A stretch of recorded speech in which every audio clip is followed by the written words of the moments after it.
Selamat datang di Jagat Jawa di Merti TV. Ini episode pertama. Jadi kita akan bicara hal-hal yang menyenangkan dulu. Nah, kita akan bicara soal kebahagiaan menurut orang Jawa. Nah, sebagian besar orang itu suka mengidentikan kebahagiaan dengan hal-hal besar. Misalnya rumah, sawah, pacar besar, liburan, Eropa, Korea, Kutub Utara gitu. Padahal belum tentu loh. Sudah liburan terus bahagia. Supaya enak kita bahas kebahagiaan.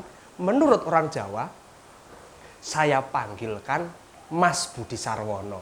Dia itu orang yang ahli psikologi ya dan mendalami psikologi Jawa. Mas Budi.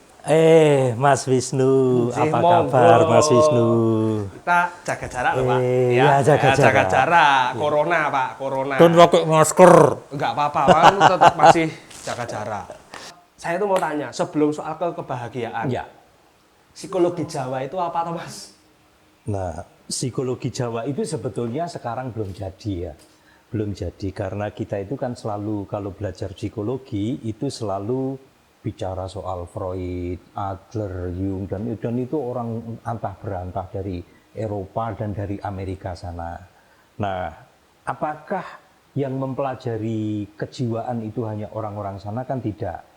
Orang Jawa pun punya nilai-nilai, punya ajaran-ajaran yang belum disebut psikologi. Maka saya bersama dengan beberapa orang mengumpulkan nilai-nilai ajaran-ajaran itu untuk dikemas menjadi sebuah psikologi yang disebut psikologi Jawa. Itu adalah ajaran-ajaran yang mengandung ilmu psikologi dan ditelurkan Kayak pite.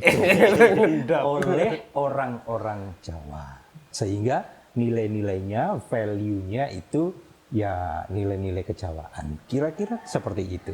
Nah, kalau ini terus bukan orang Jawa gitu, bagaimana kemudian Pak? Berbeda. Jadi cara ekspresi orang Jawa itu kan khas. Orang Amerika itu punya ekspresi rasa yang kita tidak punya. Contohnya disgusting, menjijikkan. Itu kan di Jawa itu kan tidak ada emosi menjijikkan gitu kan tidak ada. Di Jawa ada isin, ada wirang.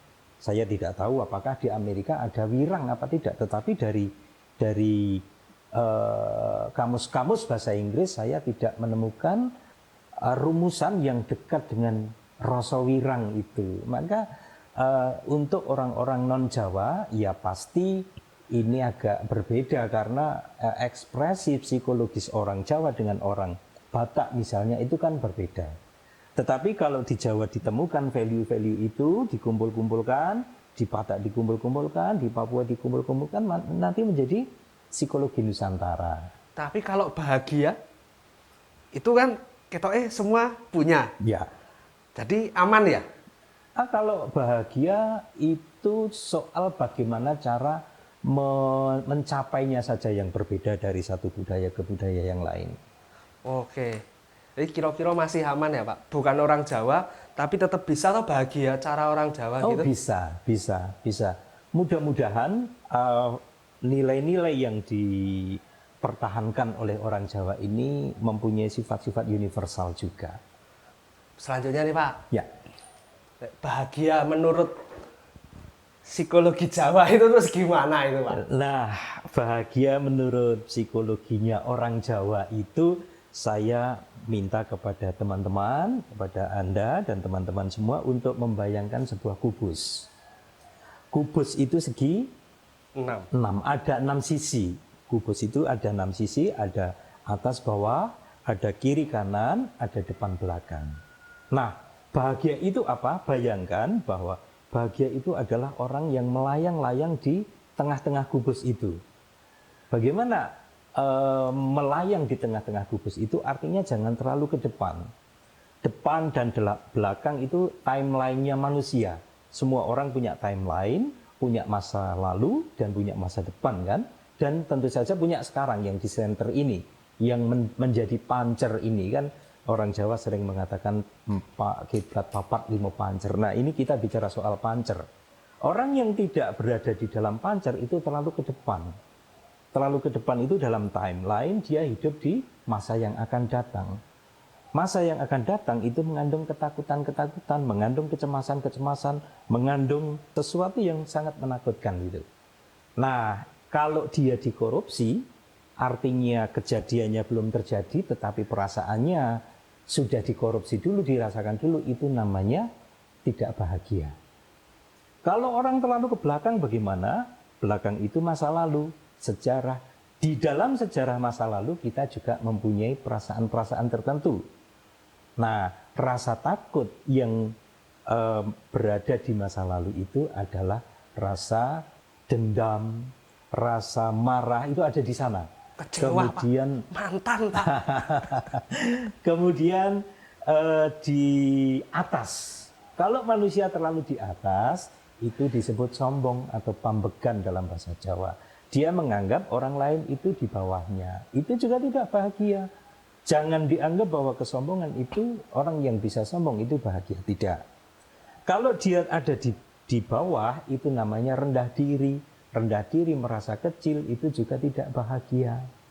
Kalau orang terlalu ke samping kanan itu namanya euforia, terlalu bahagia, bahagia berlebih, itu juga tidak sehat. Kalau terlalu kiri, dia terlalu depresi, terlalu sedih, termehek-mehek juga mengakibatkan tidak bahagia. Jadi harus di tengah, melayang-layang di dalam kubus kebahagiaan itu. Kira-kira konsepnya semacam itu, Mas. Agak susah ini. Pakai contoh, Pak. Misalnya saya nih ya. Ini kondisinya sekarang ini kan ada wabah COVID atau corona ini. Nah, terus implikasinya, implikasi. Wah, ngeleret. Apa ya? Akibatnya itu misalnya ada pembatasan sosial. Pembatasan sosial itu job cancel, Pak. Masukan berkurang, Pak. Terus saya itu ada saudara, lalu saya itu sakit, saudara saya itu sakit. Ini agak gimana ya? Agak parah. Tapi kan saya tidak bisa menjenguk. Yang bisa saya lakukan hanya menanyakan kabar. Itu pun apa ya? Saya itu merasa, aduh ini apa ya? Ekspresi cinta saya itu tidak sampai.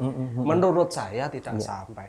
Lalu mau lebaran.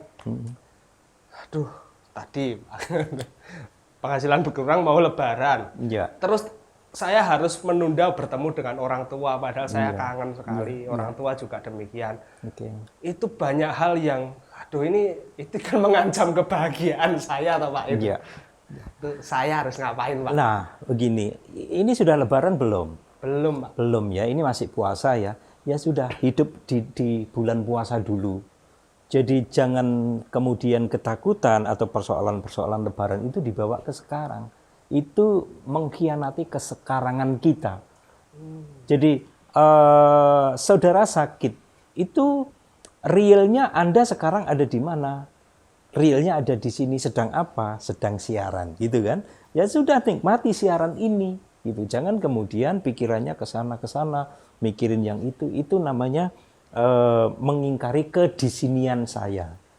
Jadi mesti harus di sini sekarang. Itu artinya di tengah apa namanya? Kubus tadi. Di sini sekarang itu di tengah kubus. Nah, kalau penghasilannya kurang, job cancel, penghasilannya kurang, realnya so what gitu loh. Maksud saya ketika penghasilannya kurang, lalu apa yang ditakutkan? Nggak bisa makan. Realnya sudah makan apa belum? Tadi sahur, Pak. Nah, sahur kan? Sudah Pak. tetap bisa sahur kan? Nah, nikmatilah sahurnya itu. Jangan kemudian memikirkan ketakutan nanti. Kalau realnya nanti saya tidak bisa makan, ya dirasakan pada saat itu saja. Jangan dibawa ke sini perasaannya, karena sesuatunya belum terjadi. Nah, kekeliruan kita itu sering korupsi. Kejadiannya belum, tetapi rasanya dibawa dulu ke sini. Itu yang bikin takut, cemas, dan khawatir. Jadi bahagia atau tidak itu dari diri sendiri, Pak? Dari dalam kita sendiri. Bahagia itu kita tumbuhkan. Karena bahagia itu tidak terikat pada barang-barang, tidak terikat dengan keadaan, tidak terikat dengan situasi tertentu, tidak terikat dengan apapun. Tetapi dia terikat dengan keinginan tadi. Kalau keinginan tercapai, saya bahagia. Kalau tidak tercapai, saya sedih. Oke, jadi gitu guys. Kebahagiaan itu ada di dalam diri. Mengelola tadi apa Pak? Yang melayang-layang itu. Iya, bahagia adalah ketika kita melayang-layang di dalam kubus hidup kita tadi. Tidak terlalu di atas, tidak terlalu di bawah, tidak terlalu ke kiri atau ke kanan, tidak terlalu di depan atau terlalu di belakang. Oke Pak, terima kasih Pak. Sampai ketemu lagi. Terima kasih. Kali ini cukup. Besok lagi disambung dengan topik lain. Masih di Jagat Jawa. Jangan lupa like dan subscribe ya.